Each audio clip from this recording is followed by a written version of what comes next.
What's going on, guys? It's Jimmy here. Welcome to our daily show where we discuss everything going on here in our country, in Washington, D.C., and everything you need to know about on a daily basis: money, investing, the stock market, and the fourth stimulus package update and stimulus check update. If you haven't subscribed to our YouTube channel, make sure to click the subscribe button right now so you don't miss out on new videos that come out here every day at 10 a.m., 3 p.m., and 8 p.m. Eastern Standard Time. And also, thank you so much for hitting the like button for us down below. You guys are amazing.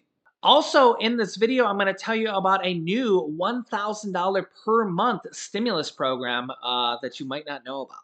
Our thoughts and prayers go out to hundreds of thousands of people that are without power here today. There's over 70,000 people as of yesterday that were without power in Texas alone. Texas Governor Greg Abbott said that this wouldn't happen again, and here we are. It happened yet again. Yeah. You can see part of these whiteout conditions here from yet another massive winter storm affecting hundreds of thousands of people. There's also another 24,000 people in Arkansas that have lost power. These outages come roughly 1 year after the massive power outages that swept across the Lone Star State that resulted in over 200 deaths, prompting criticisms of the state's preparedness against colder temperatures. Here we are yet again, and seems like nothing has changed, as over 70,000 people in Texas are without power yet again, and 24,000 in Arkansas. And deja vu all over again. The National Weather Service on Thursday said, quote, an ongoing significant winter storm is expected to impact much of central and northeastern U.S. through Friday night. Additionally, the agency forecasted that a corridor of heavy ice accumulated is likely from Texas through the Ohio River Valley.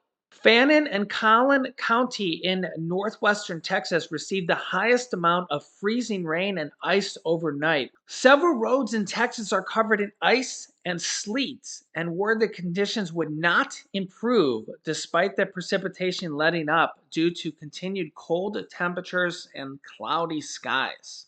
Texas Governor Greg Abbott said on Tuesday, no one can guarantee that there won't be a load shed event.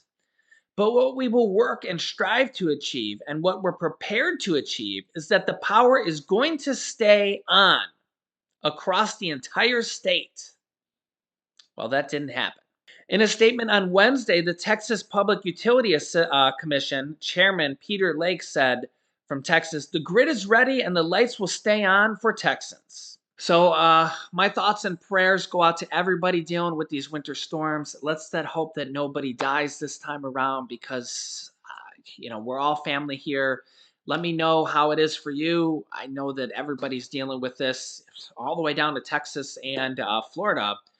Even if you're dealing with falling iguanas, frozen iguanas. I know you can't make this stuff up, right? So let me know if you're able to open your doors. Are you physically snowed in? Are you iced in? I know it's crazy, right? It's just, I know. People that aren't even used to getting snow down that far south are getting snow. I know Mother Nature's crazy this time of year. So let me know how bad it is. And we have a lot of controversial things going on here today with Republicans and Democrats. Here's a couple of them. Former Vice President Mike Pence, former President Donald Trump's vice president, says, quote, I had no right to overturn the election. You can see the headline here. And yeah, he had some pretty interesting words to say here today. Here's what he had to say. Former Vice President Mike Pence on Friday sharply rebuked former President Donald Trump for suggesting that he had the ability to overturn the results of the 2020 election, calling that idea un-American. Here is what former Vice President Mike Pence had to say. Check this out. But there are those in our party who believe that as the presiding officer over the joint session of Congress, that I possess unilateral authority to reject electoral college votes. And I heard this week that President Trump said I had the right to overturn the election. But President Trump is wrong. I had no right to overturn the election.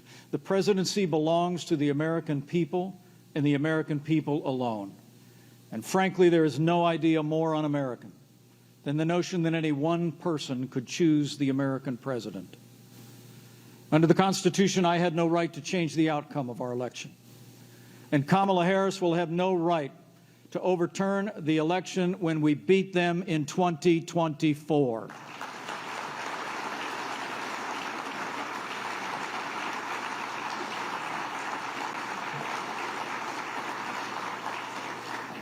Look, I understand the disappointment many feel about the last election. I was on the ballot. But whatever the future holds, I know we did our duty that day. John Quincy Adams reminds us, duty is ours. Results are God's. And the truth is, there's more at stake than our party or political fortunes. Men and women, if we lose faith in the Constitution, we won't just lose elections. We'll lose our country. Yeah, let me know your thoughts on this. Of course, he didn't actually overturn the election, even though Trump did want him to. He chose not to.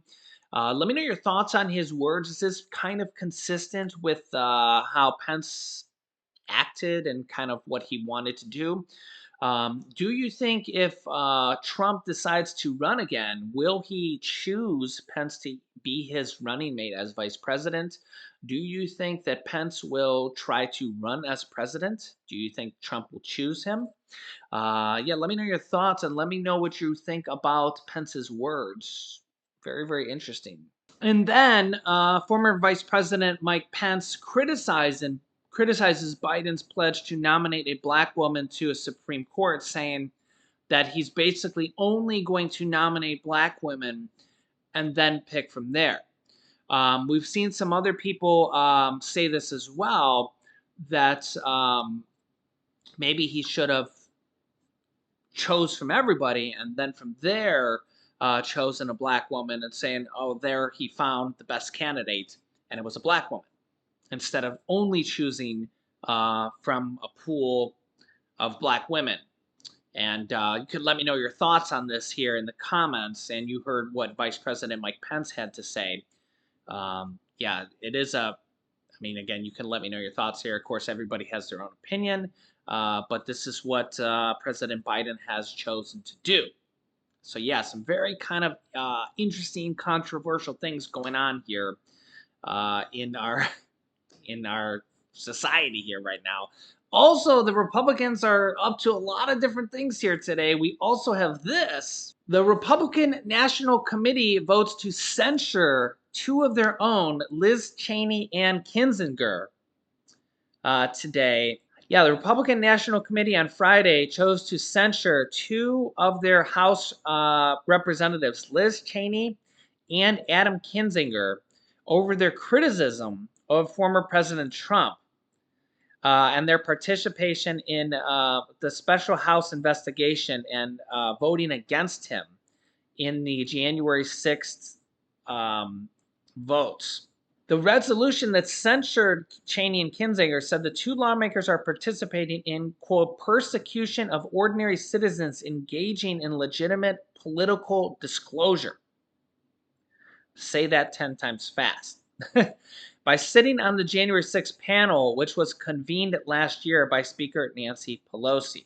This move was criticized by several Republicans, including Republican Senator Mitt Romney and other Republicans as well, saying that they should not have done this. Mitt Romney praised them for seeking answers despite the professional and personal consequences. Both Cheney and Kinzinger served on the House panel investigating the January 6th attack on the Capitol, and the only two Republicans to do so. Romney says, quote, honor attaches Liz Cheney and Adam Kinzinger Mitt Romney says, quote, honor attaches to Liz Cheney and Adam Kinzinger for seeking truth, even when doing so comes at great personal cost. Mitt Romney himself was censured by the Weber County GOP in Utah. That seems like just a small Republican party. It's just the Weber County party in Utah for voting to convict Trump in the Senate last year. Senator Bill Cassidy, a Republican from Louisiana, who also voted to convict Trump in following the January 6th, questioned the Republican National Committee's move towards censoring them in a Twitter post on Thursday night, last night as well. Meanwhile, Democrats are having some controversies of their own. Some staff that work for Senator Kirsten Sinema from Arizona, so she's been in a lot of controversy here lately. Some of her staff say, quote, I am doing the devil's work. This is their quote. Inside Authentic employees have aired frustration over the contract the firm has with the Arizona Democrat. Leadership hasn't budged on it. So I told you she has not been very popular.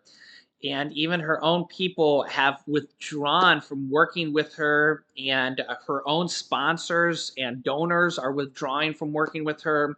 And the people that knocked on 2 million doors are saying they're not going to work for her anymore. And she may even not get her own sponsor from her own party. Her own Democratic National Committee in her state censored her. She's having a very rough time with her own Democratic Party over there. Again, I'm not from either side, Democrat or Republican, so I can tell you the dirt on both parties here. Democratic Senator Kirsten Sinema is having a very rough time for not voting for the Build Back Better stimulus package or the voting rights package here from the Democratic Party. She's just really in for it. You can see another article here from Rolling Stone here. New financial disclosures show that Kirsten Sinema is raking in cash from big Republican donors, but she's losing her Democratic donors. And remember that she's going to have far more Democratic donors than she's going to have Republican donors. That's just kind of the rule there. I mean, you're not going to have more Republican donors than you're going to have donors of your own party. The centrist Democrat from Arizona is amassing a war chest of funds for what promises to be a hotly contested Senate race when she comes up for her next Senate reelection. And Fox News is chipping in, apparently, according to Rolling Stone. Fox News is a typically Republican news station, and she's a Democrat, or supposed to be. Yeah, so yeah, a lot of controversy here on both sides of the aisle. Yeah, you can let me know your thoughts in the comments. Also, I want to let you guys know about another $1,000 per month stimulus program here that I came across. You can see here mothers of young children may be in line for a $1,000 per month stimulus program here that's starting up here. Yeah, and as I find out about these programs, I just want to let you guys know about these here all the time because as they come about, the more people I can share this with, the more people that apply for them, the more people I can help, the better. And these programs are literally popping up here on a weekly basis. And the more people that apply for them and get this money from our community, the better, right? Yeah, you can see here key points. New York City is introducing a program to provide targeted aid to new mothers. The Bridge Project is providing funds to moms in low income neighborhoods. It's coming at a time when widespread stimulus aid seems to be off the table. We're hoping that more comes here. If you've been watching my channel, I do let you know about every single stimulus program here that is coming, and we have dozens, a lot of different states providing more stimulus here coming here very soon. I just did a video here with probably like over 12 different states that are announcing more stimulus checks here. I'll actually link you to that video here at the end of this video. There's going to be a lot of different states announcing stimulus checks here in 2022. I'll link you to that video if you haven't seen that yet. But if you're from New York and you're a new mother, you can actually receive up to $1,000 per month from this new The Bridge Project.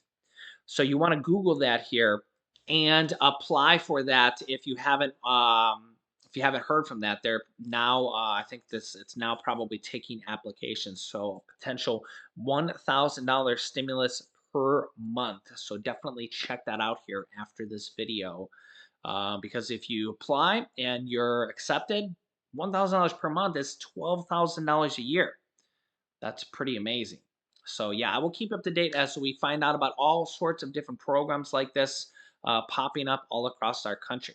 So make sure to subscribe down below if you haven't joined our community here yet. It's completely free to subscribe so you don't miss out on new videos. Subscribe right now. Just click the subscribe button. It's completely free to do so. New videos come out here every day at 10 a.m., 3 p.m., and 8 p.m. Eastern Standard Time. Remember those times so you don't miss out on new videos. Better yet, after subscribing, click the bell icon next to the subscribe button so you get reminder notifications on your device, and that'll help you kind of remember when we go live with new videos. I'll keep you up to date here with everything going on here in our country, in Washington, D.C., and new stimulus news and stimulus programs going live here. You can click this video here to watch my newest video next. And this video is the new video about all the states that have announced new stimulus programs or new stimulus checks coming out here in 2022 so far. And there'll be more here coming here as well. So click on one of those videos next. Thanks, guys, and I'll see you in the next video.